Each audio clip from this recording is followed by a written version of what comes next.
In the world of fashion magazines, beauty gets one big feature a year. It's called the Beauty Awards. One year, almost 10 years ago, I told my editors, I'm just not going to do this anymore. No, I didn't quit, just being dramatic. I did come to realize, though, why should a couple of writers behind the bylines get to decide what is best? What gave editors the sole authority over the standards of beauty?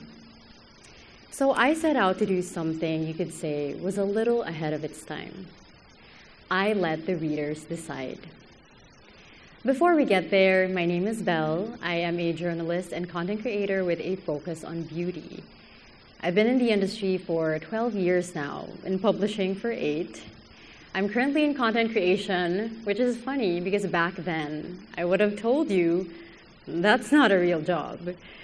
But here I am, standing in front of you, about to tell you how I've watched the conversation around beauty evolve exactly because of digital age storytelling and why we need to keep it going. Pre-social media, it was unheard of for your regular Jane to be a voice in the beauty industry. In the early 2010s, traditional media had only began shifting focus to digital. And in the Philippines, at least, it wasn't met with enthusiasm just yet. Print enjoyed power over a dialogue with its readership that often felt like a one-way conversation, and the supposed aspirational standards they set sometimes became unforgiving. Media and editors also had first access to trends. So magazines were really your go-to source if you wanted to stay in step with style. And unlike today, where trends are simply something you try on and have fun with, back then it was more conclusive, it had a longer shelf life, and the editors would be the curators.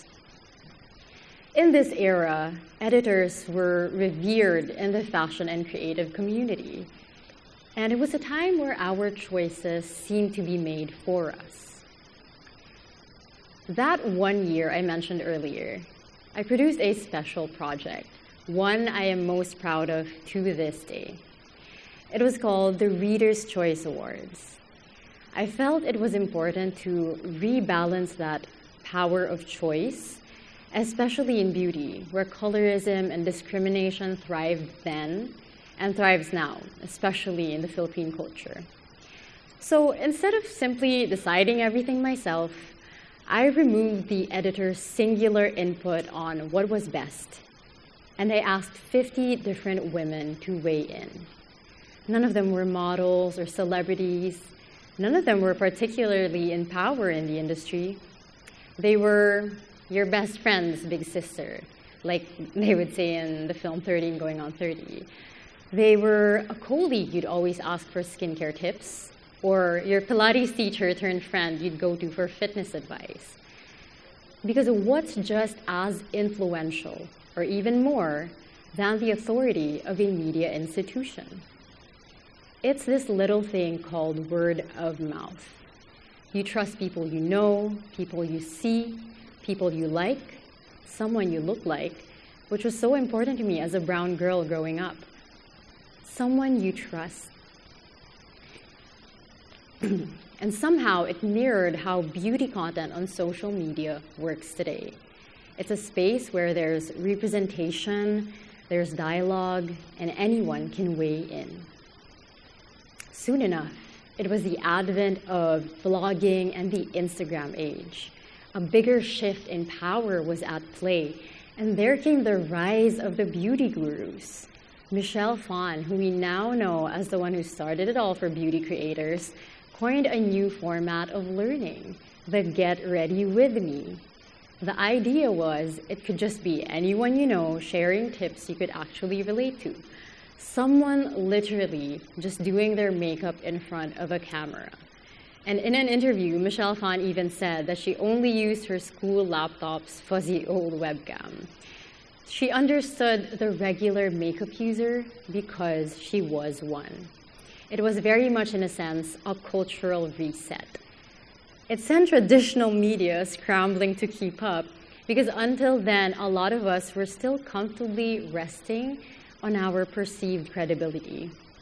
And back then, you'd often hear people saying anyone can be an authority over anything these days. Whether you saw that negatively or positively, big changes were happening. And years later, another cultural reset happens, the age of TikTok. It is now the age of fierce and bare authenticity, which comes with an audience even more demanding when it comes to honesty and objectivity. But also, it's an audience that one can have an actual discourse with. It changed everything for the Filipino beauty industry. Never before were we able to actually hear what the audience wanted, outside of the sometime letters to the editor or an anonymous internet forum. And pre-Instagram age, you could count on one hand the amount of reliable Filipino beauty brands, creators, vloggers. But suddenly, along with this new wave of opinion leaders, came a new beauty culture as well. We were getting 28 shade range bases, colors made for the Filipina skin, fun new innovations. There was a newfound excitement in beauty, and with it, a community that grew and finally felt like they were being heard. So in a response to magazines curated and aspirational, came content creations real and relatable. And indeed, it reformed discussions around beauty standards and the pace and shape of trends. Pressure bore heavy on traditional media, and several print titles folded along the way, including the one where I worked. I was laid off. I was devastated. In retrospect, I understood. Beauty was evolving. It was becoming fun and changeable and welcoming instead of what we grew up with that was prescriptive and demanding. There's a quote that I read that goes, "The belief that we can control how we present ourselves is freeing." And that freedom echoes inside the digital space, where every beauty brand, consumer, every self-proclaimed beauty guru can now be free to face one another as they are. From a culture that was built around this one-way channel of messages passed down from an authority that made us fear and dislike the way we look, the community has grown into this robust conversation that overhauls these formerly rigid aesthetic standards through diversity, representation, and authenticity. We now understand something important. How you present yourself matters, and that it is ultimately your choice. As a brown-skinned woman, in Filipino, a morena, one of the things that really motivated me to progress from editor to content creator was the thought of being the representation I wanted to see in a colorism-ridden world or country. And now we're also hearing new voices everywhere. You have the content creator, the makeup artist, you have the girl trying out makeup for the first time, the straight guy trying to normalize men using cosmetics. It's a space where all inputs are valuable, and consumers, the backbone of the community, are part of building the kind of dialogue they want to see and hear. Anyone can be a voice of authority these days. That's a positive thing. I'm a storyteller in an industry where both message and medium badly needed some updating. So I embrace the big resets. Technologies that come and go, social media, content creation. It will neither be the first we'll have to learn, nor will it be the last.